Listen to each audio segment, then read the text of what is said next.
have decided for this year to be the best of any other year I've ever had.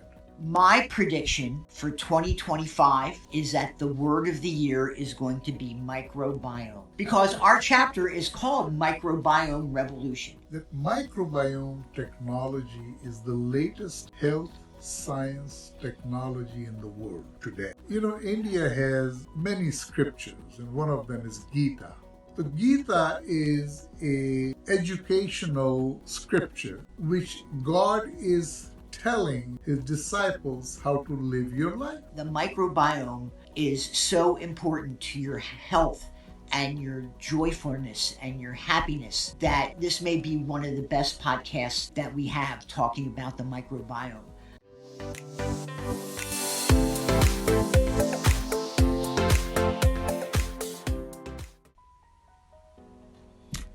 Hello everybody, Happy New Year, and welcome to the first podcast of 2025 of the Professor Joy podcast. It's great to have you here. We're on live today. My name is Gary Metzger. I am a professor of journalism at Long Beach State. I am joined, as always, by my cohort, Stephanie. Hello. Our social media superstar, and of course the man who we wouldn't be here without him because he is the creator of JoyScore, Professor Joy. Thank you so much, sir. Happy New Year. Happy New Year to you. Is your New Year off to a good start? Absolutely. Okay. Well, that I sounds have good. decided for this year to be the best of any other year I've ever had. Okay. I like that. We are deep, and I mean deep, into our book about health score for happiness. In fact, we are in the 8th chapter of the book. We hope you'll pick it up. We're on Amazon, right, Steffi? Yeah. Is there any place else they can pick up the book? Well, the health score, by the way, is not published yet. JoyScore is, JoyScore is. but health score is in the final stages of refinement as we do these podcasts. Yes. And after that, it will be published. But JoyScore is available. Yes. And you should pick it up. Yes. It has a wealth of information in there. As I said previously, we have more gifts than Santa Claus ever could have. Wow. Yeah. So, Professor Joy and Steffi, would you happen to know, according to Merriam-Webster, the dictionary, the word of the year for 2024? Wow, I didn't know there is a The word. word of the year was polarization. Really? Yes. Oh my God. My prediction for 2025 is that the word of the year is going to be microbiome. Really? That's my prediction. Oh, not joy? That microbiome, because our chapter is called Microbiome Revolution. Oh. And I really, truly believe that after doing a lot of research this week and reading through the chapters that we've had in this part of the trilogy and everything, the microbiome is so important to your health and your joyfulness and your happiness that this may be one of the best podcasts that we have talking about the microbiome. I was with a nutritionist last night, Professor Joy, and I said to her that today we were going to be talking about microbiome, and her eyes went wide, and Really? she started reeling off information after information about the microbiome. Did you know, Professor Joy and Steffi, that your gut is considered to be your second brain? Absolutely. In fact,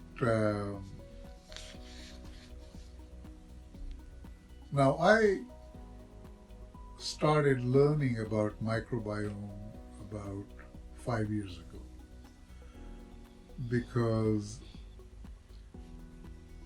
I said, look, we have 3 domains in our book: mind, body, and life. So what would it take to make our body perfect. And I started researching. And I went to Harvard Medical School, being the most prestigious school in the world for medicine. And I realized that they are going to have a symposium on microbiome, 3-day symposium. So I signed up and I show up there and I learned all I could about microbiome. But one thing which was interesting, I said, if Harvard Medical School is working on something, learning and talking about something, it has to be real. It can't be pseudoscience anymore. So what I learned 5 years ago, that microbiome technology is the latest health science technology in the world today. Amen. Because medicine that we've been practicing for hundreds of years is old news, is old-fashioned, is reactive. You get sick, you go to the doctor. If doctor is paying attention, listens to you and gives you half-assed prescription. And if God is in your favor, you get well or you die. Microbiome is something different. Like you say, it's the second brain. Yes. Microbiome is based on your DNA. Now, there's another thing I want to tell you. You may already know this. Do you know where serotonin is produced? I do, but only because you have told me. Okay. And it's produced in the gut. In the gut.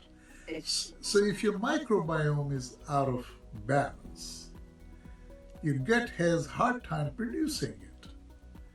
And that is the food for your brain.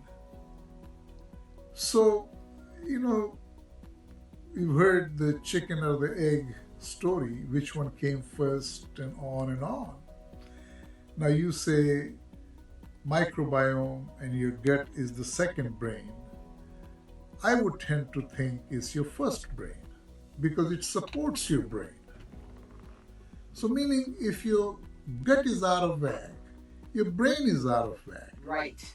No, very true. And we talk about in the chapter and the research that I see that just verifies what we have in our book, talks about the gut-brain axis. Absolutely. Absolutely. And how important that is. Yeah. Because what's good in the gut will be good for the brain. So the way to differentiate, and I learned about it, and that is that microbiome technology is based on data science, and it is predictive. It tells you what you can anticipate in your life, the issues, the problems, on and on and on, based on your bacteria and microbiome culture in your gut. The science, medicine that we practice today is reactive. It's after the fact. You get sick, then you go to the doctor, and then God knows. Microbiome predicts it, what you can anticipate. And it's unbelievable. But Professor Joy, isn't it interesting, and we talk about this in the chapter, about how diet is so important to your gut. But the things we talk about with our diet are things that have been around for thousands of years, right? Ever. Yogurt, kefir, sauerkraut, kimchi, kombucha. Right. They have all been around for years and years and years. Those are our cultured foods, and they enhance the microbiome in your gut. In fact, you need that. Yes. And but the fact that they've been around for years and For years years. and years. And so there is something I was thinking about it when you mentioned all those things, And I know I grew up in India. Did you know that I grew up in India? I did know that, yes. So India practices Hinduism, which is a way of life and is about 5,000 years old. not new. No. So my question is, how did people know what to eat and do 5,000 years ago? So now, India has uh, many scriptures, and one of them is Gita. I don't know if you've heard of it. Okay.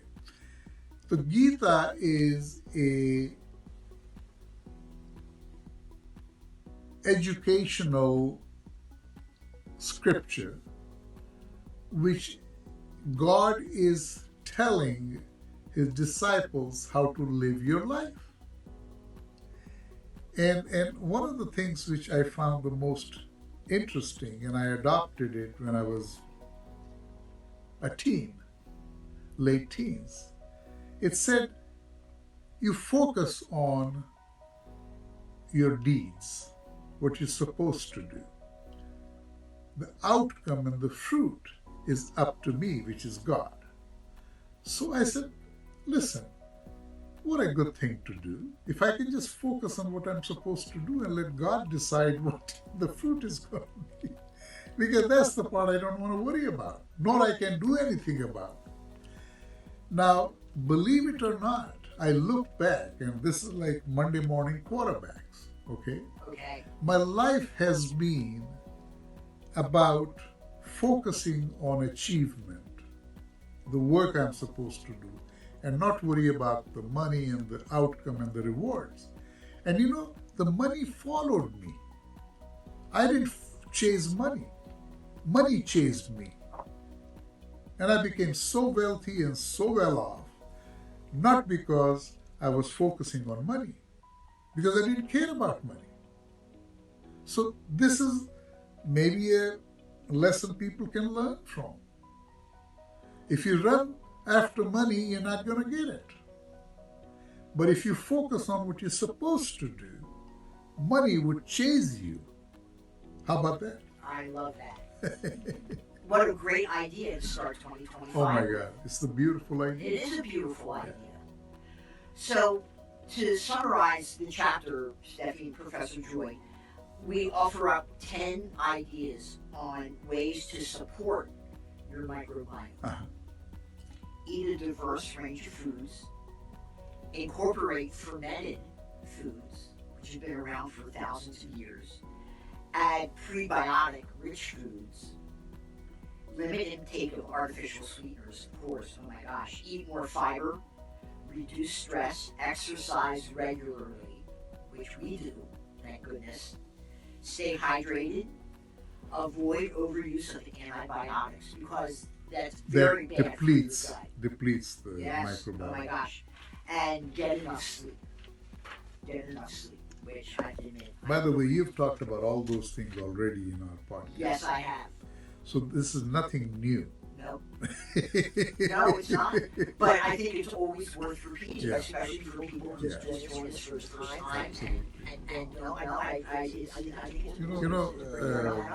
While we are on this topic and subject, you've heard of Deepak Chopra. I have. So he was practicing medicine in Boston. And he used to tell his patients these kinds of things that you just mentioned, that if you do this and this and this and this, I don't have to prescribe you the medications I'm prescribing. He said, patients are like, what, doc? He said, like, if you stop smoking and start eating better and start exercising and sleep well. He said, doc, come on. My mother-in-law tells me the same thing, and she doesn't charge me $100.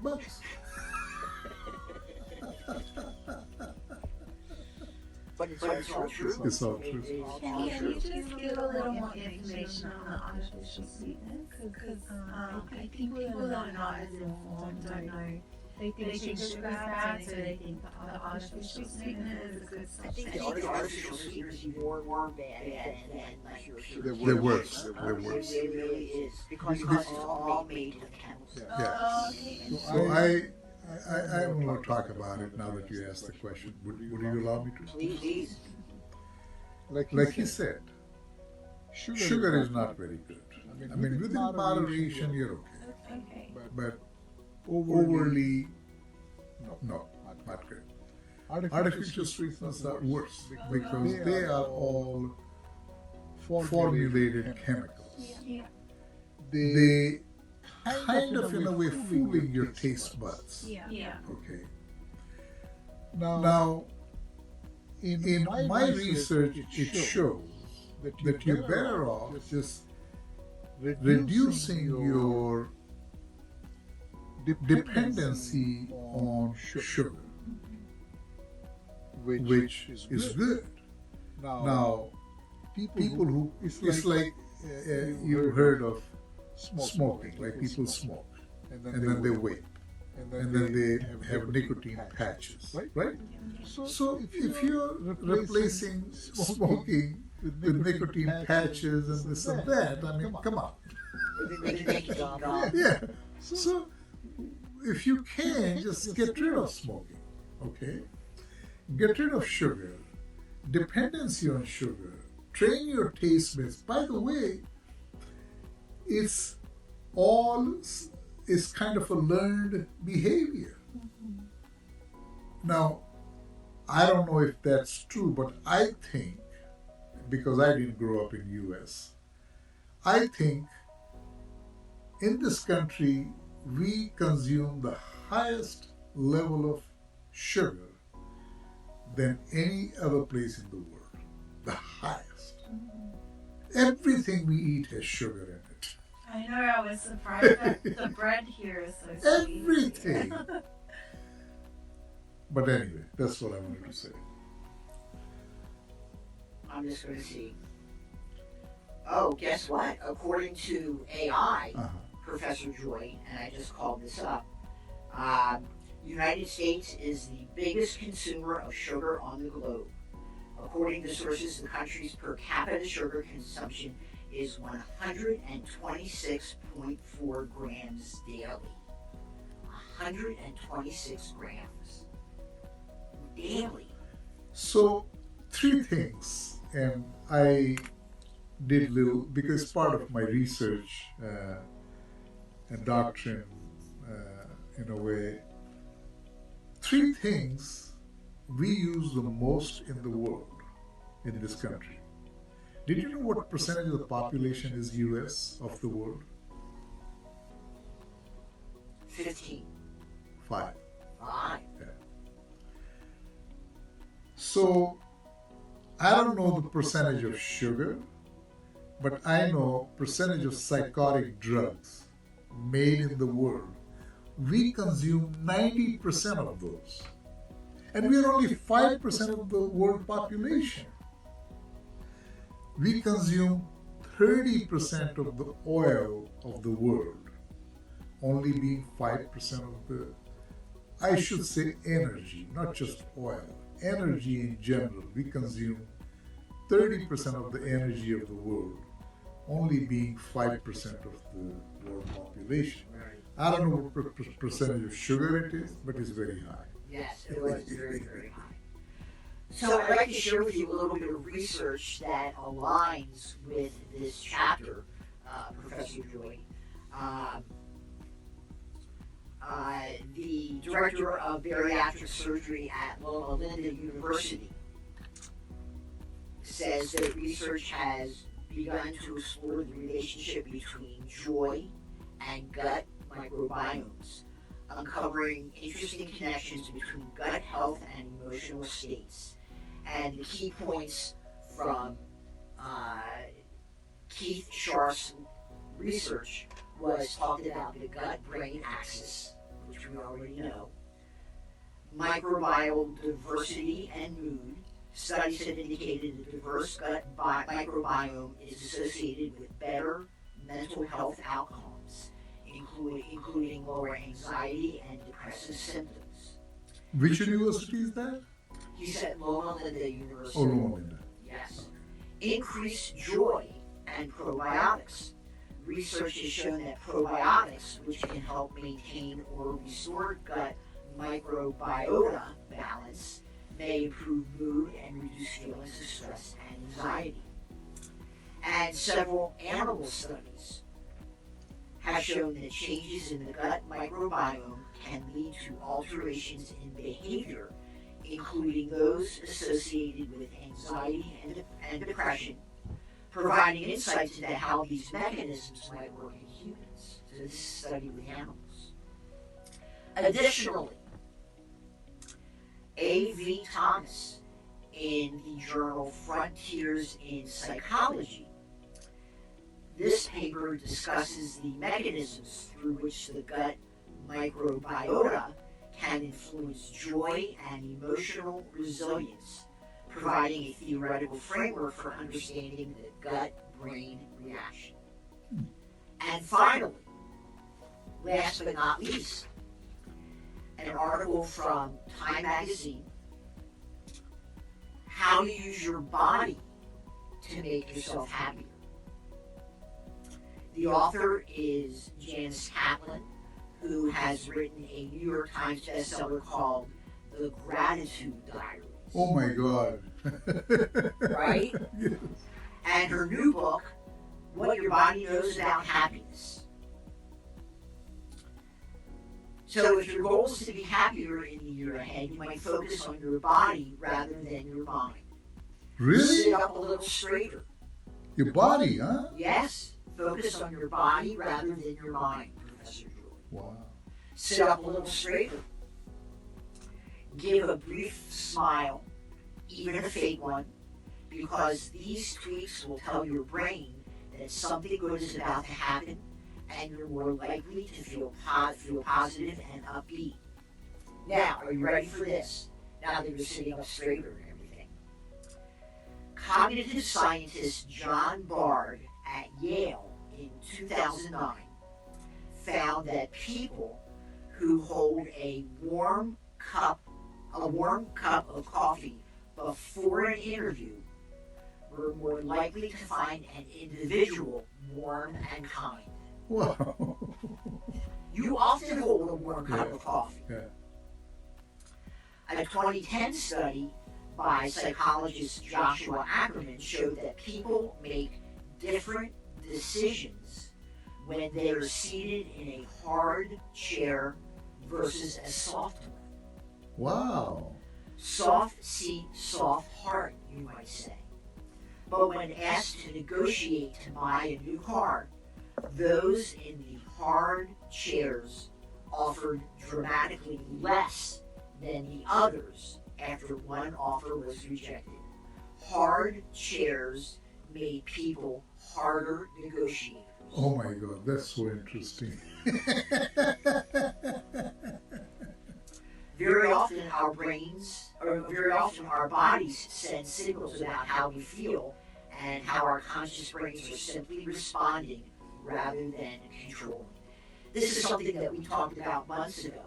Feeling happier may start with going outside. Right. Research shows Right. that being around water, including lakes, streams, and ponds, improves well-being more dramatically than almost anything else.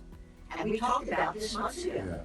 And I know personally a person who almost every single morning walks by the ocean on a bike path looking for, of all things, mermaids. Yeah. Yeah. And this person is always happy. Yeah. Amazing.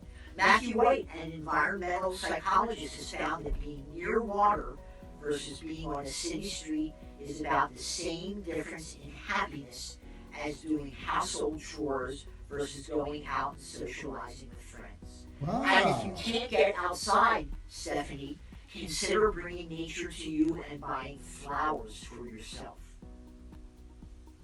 Yeah? You know, it's so interesting because right now, especially, the weather is kind of cold, you know. So, but I still put on my jacket, you know, my hoodie and gloves and go for a walk. And it's cold. And I'm right by the water, you know. But, and people have asked me, why don't you just use the treadmill upstairs? I say, are you kidding me?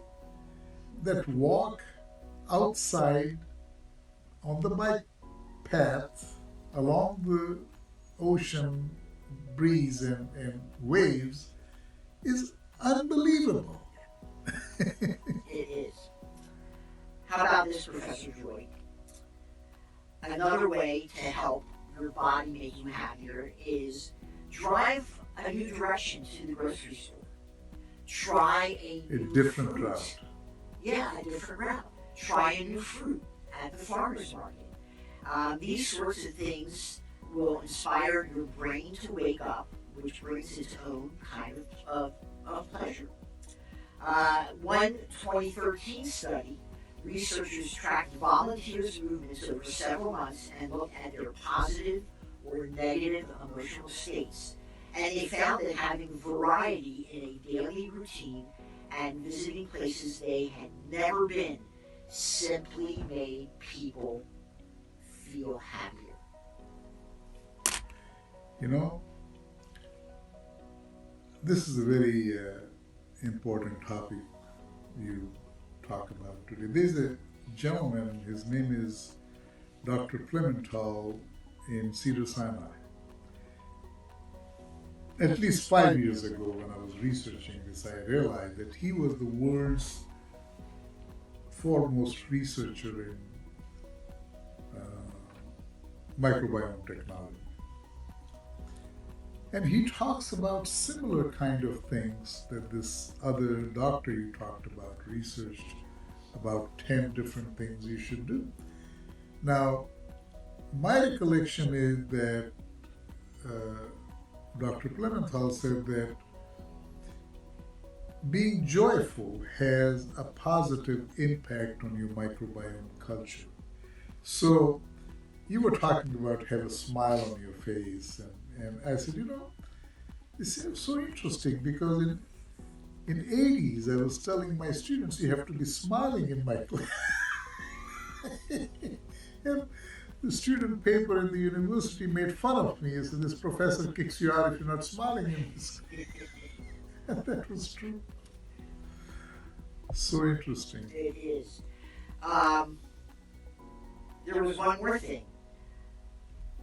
Let me get this person's name. Marilee Opezzo at Stanford did this experiment. She had some people sit down for a test and others come up with ideas as they walked on the treadmill. The group on the treadmill did almost twice as well as the others who just sat down. So walking was better. Yes. Movement opened up the free flow of ideas. Really? Opezzo titled her paper, Give Your Ideas Some Legs. A version of Henry David Thoreau's comment that the moment my legs begin to move, my thoughts begin to flow. You know, now I kind of understand why I go for a walk in the morning. It's the two things happening at that time. Okay, number one is 5 a.m.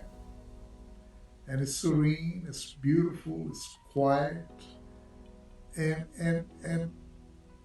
it just feels good. And that is the time I get my best ideas. It's true. Yeah. It's true, yeah. Walking, taking a shower. Yeah. It's where you get your best ideas. Yeah. So everybody, we hope this will inspire you and motivate you to get out, get outside, eat fermented foods, help your gut to help your brain. Keep a smile on your face. Keep a smile on your face. Sit up a little taller. Yeah. And Did you notice that Steffi always has a smile on her face? Yes, I did notice that. Steffi always has a smile on her face. Always. So we hope we inspired you today. Come back and join us next week for another fun, fact-finding adventure on the Professor Joy podcast. Thank you.